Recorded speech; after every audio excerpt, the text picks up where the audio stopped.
Welcome to Good Thinking, everyone.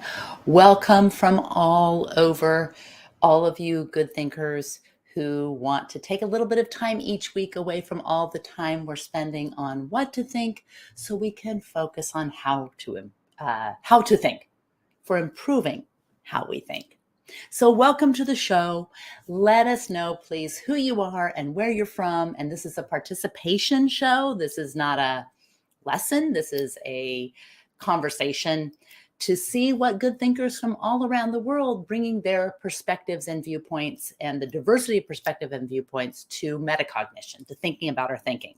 And today's topic, by popular demand, is how to think about information. And from a critical thinking perspective, information and thinking about information is key right in that critical thinking sweet spot.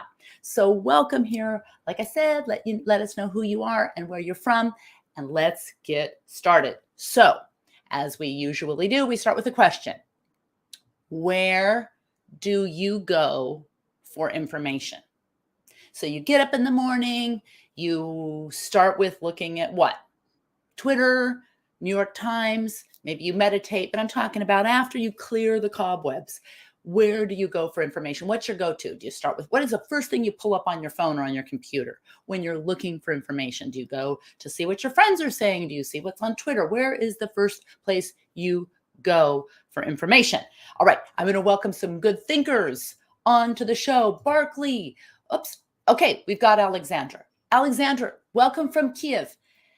This is welcome. I hope you're safe. I hope you're well. And I'm so glad that with everything going on, you're able to take a little bit of time to think about your thinking, because I think that's the most important thing that we can do aside from keeping ourselves physically safe. So thank you for that. Thank you for being here. Barkley, Washington, D.C., welcome to the show.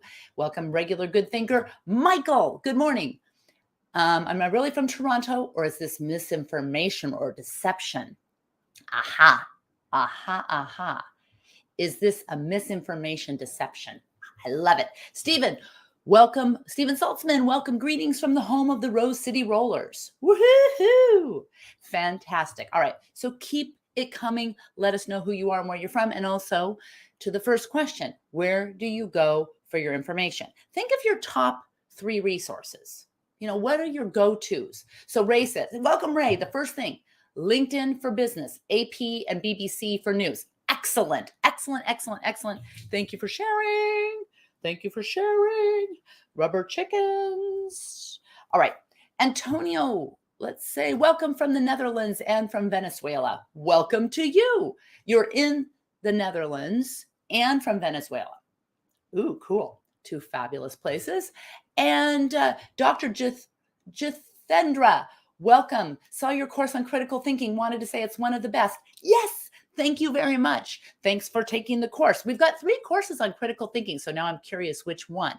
We've got critical thinking for better judgment decision-making. We've got developing a critical thinking mindset. And we've got critical thinking for more effective communication. So now I'm curious which one. You take the trifecta? Which one did you take? All right. So welcome to the show. Again, we've got Ray sharing where he goes. Where are your top resources? And once you determine, question number 2, once you determine that your resource is providing accurate information, how much do you question that information? Would you be more likely to question your favorite source if it started to provide more and more information that made you really mad? Now, or would you start to question it if it provided more and more information that made you happy? Are you more likely to read information that makes you mad, or more likely to go for information that makes you happy? Or maybe neither. All right. So Michael says multiple feeds from reliable news sources. So we're going to talk about that in a minute. And Anderson, welcome from Silicon Valley. Liked your critical thinking course. Thank you, Anderson. Fantastic. All right. So people who tend to enjoy metacognition, good thinkers who join this show, tend to be the ones that like thinking about their thinking and therefore like critical thinking, even when it pokes at their most precious ideas, beliefs, opinions, whatever. All right. So we have got some answers from neuroscience that it's not so much whether the information makes you happy or the information makes you mad.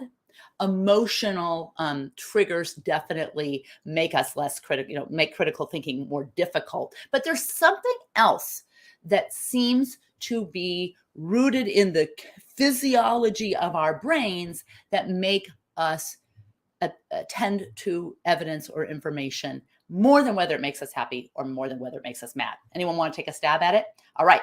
So we're going to say critical thinking for better judgment and decision making. Oh, fantastic. Okay. Barclay says, depends if I was mad at the author or mad at the target of the author's writing. Ooh, good. I think that hints at something. Michael says, everything is filtered until it can be verified. Fantastic. Muteb from Saudi Arabia, welcome to the show. Welcome, regular good thinkers and new good thinkers. By the way, we stream live on Mondays, most Mondays, 9 a.m. Pacific time, 4 p.m. Greenwich Mean Time, on LinkedIn and on YouTube. And I don't promote the YouTube a lot, but if you do go and you want to be notified, you can subscribe to the channel, Becky Saltzman, and hit that bell for notifications. So that is an option for you if you don't see things on LinkedIn. You will not see the LinkedIn comments if you're on YouTube, and you will not see the YouTube comments on LinkedIn unless I bring the comments in, which I try to do. All right. So Jawab says, Jawab from Morocco, welcome to the show. Yes. All right. Neuroscience answers the question for us. So basically, we now know, based on a 2019 and some other studies that led up to this, a 2019 study published in Nature Neuroscience showed that the posterior medial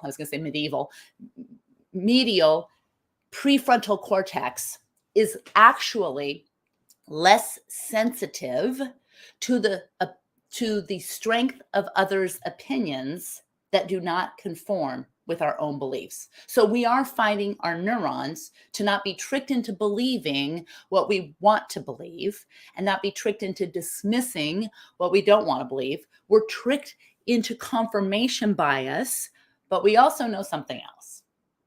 We know we can change our brains. We know not only can we update our beliefs based on reliable, relevant, valid evidence, but we can actually see the neuronal changes in our brain. So we know that there's hope for us, even though our default is to not have the executive function working as well when evidence challenges what we want to believe. So we know this. Abdurrachid, welcome. Abdurrachid is here from YouTube, and Abdurrachid also always includes great comments. So I'm going to try to bring those in from YouTube, and you can see all of the good comments from the YouTubers, the YouTube good thinkers. All right. Let's tackle some definitions so we can reframe how we're thinking about information. So advertising, we kind of know that advertising is the act of disseminating information for the purpose. So it has a purpose of selling products and or services. Pretty easy. What would you call this one? Ready? I'll give you the choices. See how we do. What would you call the intentional falsification and fabrication of news-based information with the purpose of to harm and or deceive people, and sometimes both? What would you call that? There's a purpose, and the purpose is to deceive people. Could be to harm people as well, always to deceive. What do you call that? Do you call that misinformation, disinformation, or fake news? Which one do you think that is? Misinformation, disinformation, or fake news? Anyone want to take a stab? And the one, just misinformation. So Abdurrachid says misinformation. Okay, and YouTube is usually quicker with the responses because it doesn't have the lag that LinkedIn has. So we'll wait a minute to see what people think, but actually not a minute, because we want to get to all the meat of this, because I have some interesting things, I think, at the end to really help. Once you get these definitions and you separate out so you know what you're thinking about, what you're dealing with, what we're dealing with, some actual actionable points that might not be so intuitive as to how to think about how to suss this out so we can focus on becoming better critical thinkers. Okay, so we've got Alexander. Okay, Alexander says disinformation. And Michael says physical or financial harm. And all of these definitions absolutely have elements that support this. But for the purposes of our discussion, think of fake news, which falls under the rubric of other things for sure. But think of fake news as the intentional falsification and fabrication of news-based information with the purpose to harm and deceive people. Okay, so think of it that way. What about this one? What about sharing inaccurate and misleading information in either an intentional or an unintentional way? Michael asked the question. Physical, financial harm. Michael asked the question. What is the intent? Excellent. That hints. When you have intent or no intent, but you're sharing inaccurate, misleading information, is it misinformation, disinformation, or fake news? And Ashraf said perfectly, disinformation as it is purposefully wrong. And I think you've hit on one distinction that I think is very important to make. And when we ignore intention, we ignore a very fundamental element of critical thinking that should not be ignored. People say it's only about outcome, not intent.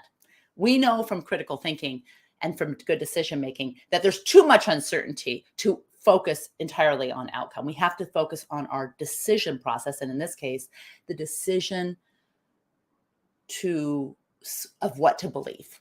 How do we know that this is really true? So I love this. So we can say that misinformation can be intentional or non-intentional. Disinformation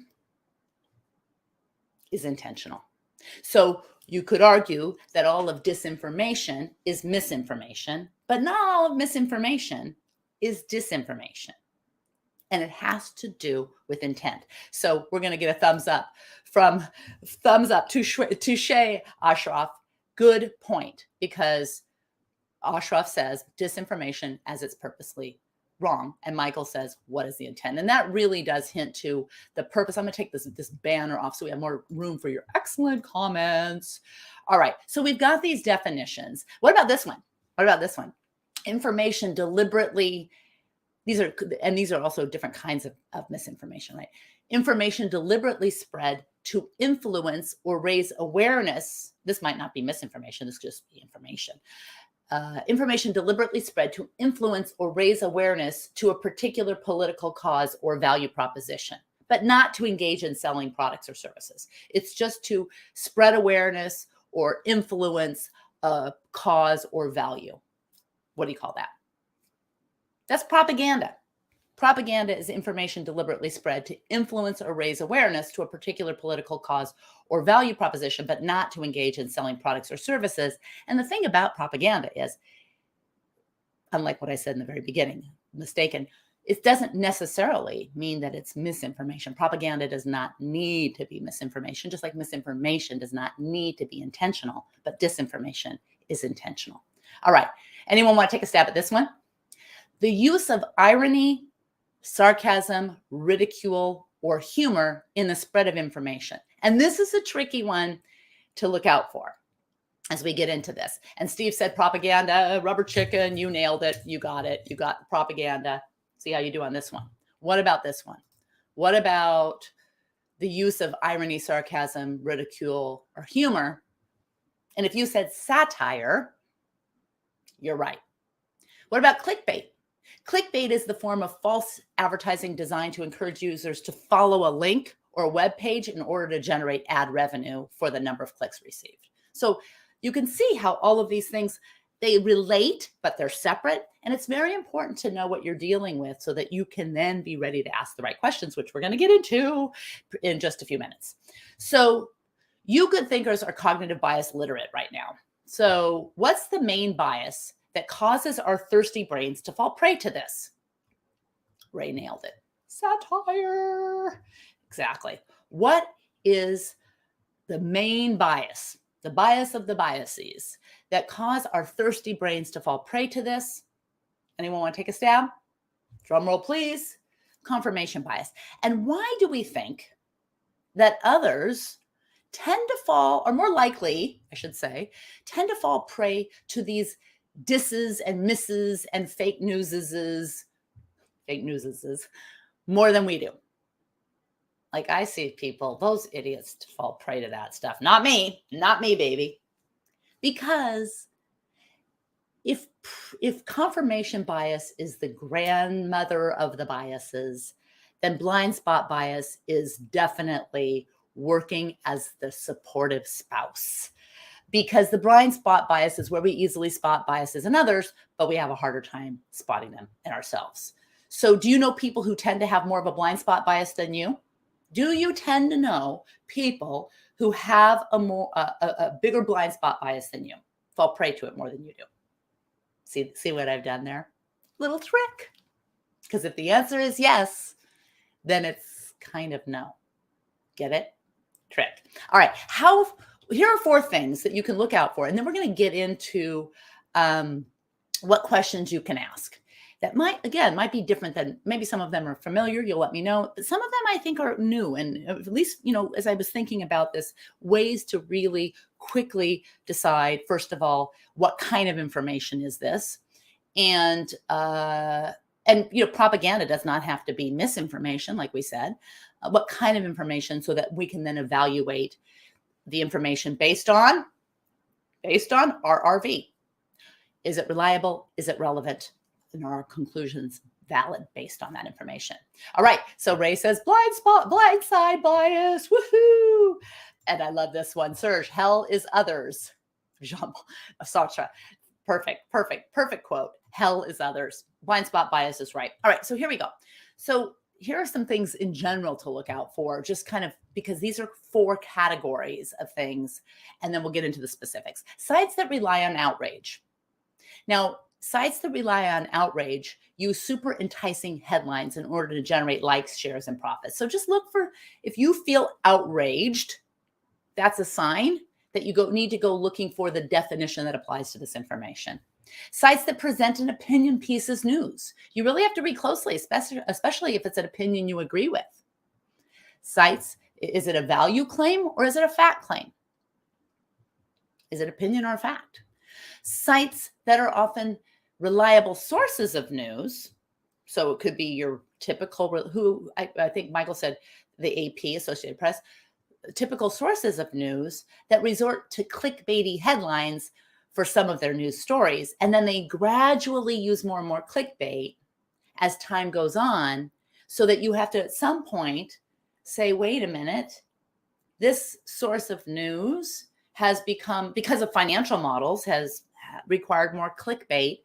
And this one's hard because it's not necessarily something that's obvious when you go from maybe information to misinformation to disinformation, or maybe the disinformation is what makes people click, because we know highly emotive things that confirm our beliefs.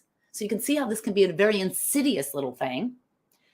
So that's one thing. Are you noticing clickbaity headlines? And then 4, sources that are purposefully fake with the intent of satire or comedy. And this is tricky because I've heard people say things like, oh, John Oliver is better news, or, Jon Stewart is better news than, the regular news back when Jon Stewart was on, or Stephen Colbert is better news than the regular news, or some of these, snarky radio show hosts that, deal with politics, but they're really not news sources. Or even, for example, on some of these news shows, these are talent, these are characters that are on these news shows, and they're purposefully to be funny, but they use satire and comedy to make their point, and then people start believing this. And this is a good example of this 4th kind. This good example of this 4th kind is this movement called birds aren't real. How many of you have heard that birds aren't real? They are not real, because this is what birds really are. There was this experiment that has been around for 50 years, and it originally started to save the American birds, but it failed. And the deep state destroyed all the birds and replaced them with surveillance drones. So every bird you actually see is a tiny feathered robot watching you. How many of you have heard that birds aren't real? Let me know.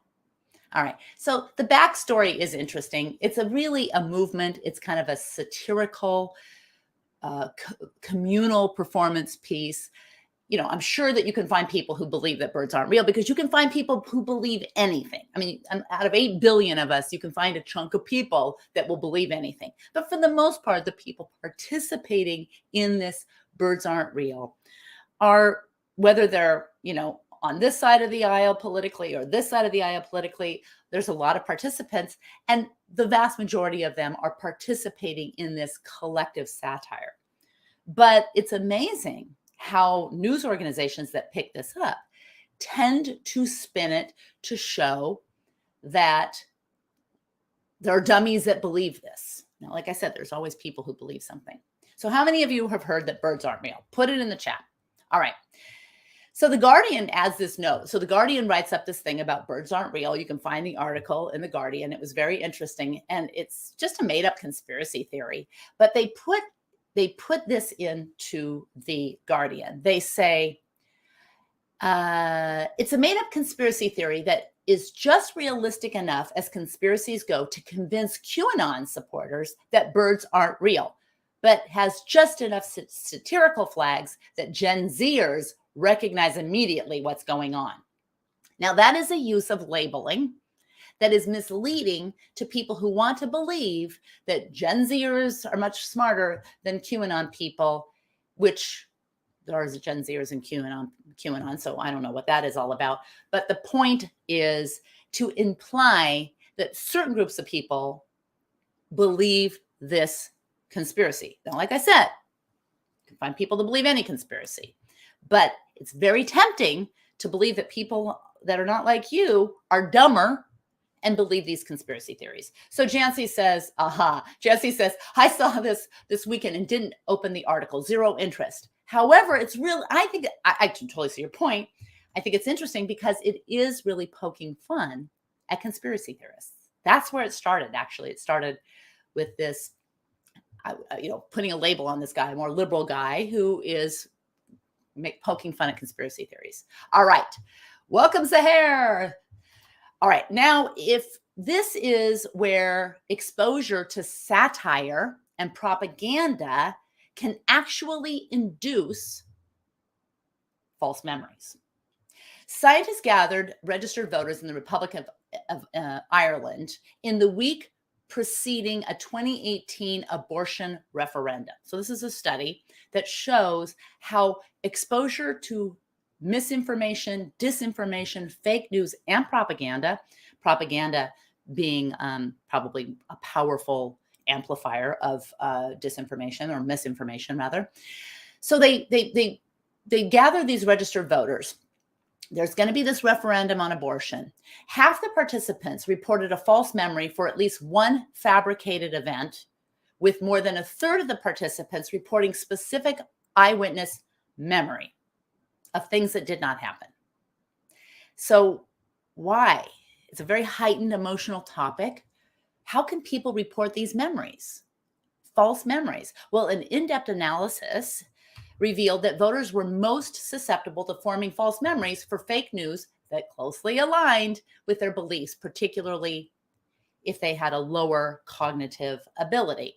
So we know that not only are we more likely to believe any kind of information, regardless of whether it's misinformation, disinformation, whatever, if it conforms with our beliefs, we know that there's a part of our brain that kind of amplifies this, or even maybe causes or is related to this tendency.